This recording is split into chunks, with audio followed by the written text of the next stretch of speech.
Welcome to the deep dive. Today we're looking into the Qian hexagram. Right, from the I Ching. It's often translated as humility, sometimes earth mountain humility. Exactly. And the text kicks right off saying, humility, success, the noble person has a good end. Which is pretty direct, sets the stage. It does. So our goal today is to unpack what that really means. How does this humility actually lead to success?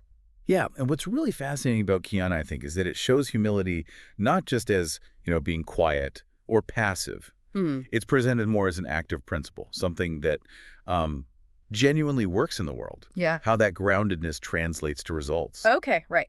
Active. So let's jump into the lines. The first one, to Lu. The humble, noble person benefits from crossing the great river. Auspicious. Humble. So like really humble. Seems so, doubly emphasized. And crossing great rivers, well, that usually means tackling big challenges, right?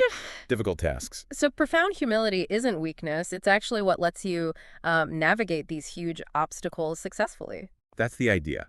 It suggests that, ego or pride can kind of blind you. Yeah, gets in the way. But humility opens you up, makes you willing to learn, to adapt, maybe ask for help. Crucial things when you're facing something big. Okay, that makes sense.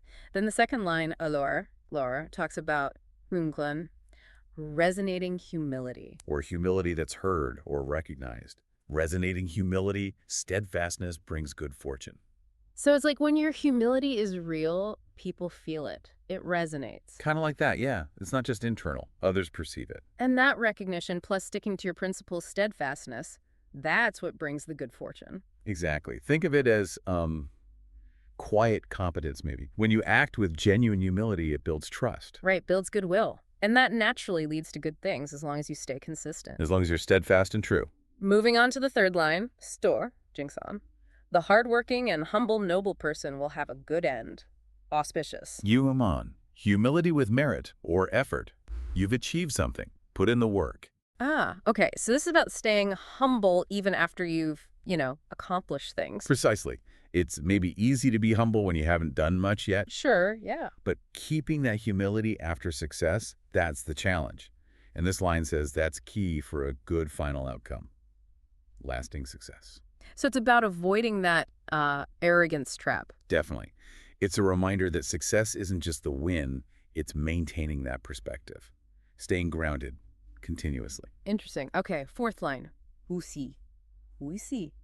Wubuli hukin. Nothing that is not beneficial, demonstrating humility or acting out humility. So showing humility is okay. It's not unfavorable. Right, as long as it's genuine, of course.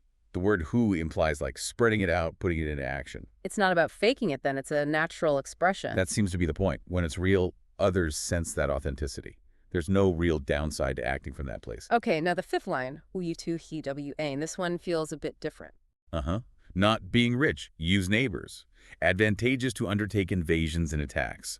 Nothing that is not beneficial. Whoa, invasions and attacks. That sounds strong, especially linked with humility. It is surprising, isn't it? It suggests humility gives you influence, a kind of moral authority, maybe, even if you lack wealth. So you can influence your neighbors, use them in a way. Perhaps rally them, gain their support because of the respect you've earned through humility. And the invasions and attacks part, how does that fit? Well, it's often interpreted not as literal, aggressive warfare driven by ego, but maybe as taking necessary, decisive action. Like correcting wrongs, addressing imbalances. Possibly. Undertaking difficult actions, maybe even forceful ones, but from a place of responsibility and recognized humility, not personal ambition. Which kind of leads into the last line, Shanglu. Sean Pin. Advantageous to deploy the army to chastise towns and states. There's that resonating humility again. Yeah, Carrion. yes, humility that's recognized, acknowledged. And here it's explicitly linked to using force deploying the army, but for a specific purpose, like correcting something wrong in a local area. Right. It reinforces that idea from the previous line. When your humble nature is well established and recognized. It lends legitimacy. Exactly. Yeah. It gives a kind of legitimacy even to forceful actions, provided they're seen as necessary for, the greater good or restoring order rather than self-interest. So wrapping this up then, what we've sort of unpacked from Qian is that humility isn't just like being meek. Not at all. It's presented as a really dynamic quality. Yeah, a powerful way to handle challenges, get respect, keep success going. And even provides a foundation for taking strong, necessary action. It reframes it completely. From passive virtue to, well, active strength. Inner strength that has outward influence. Leading to good outcomes.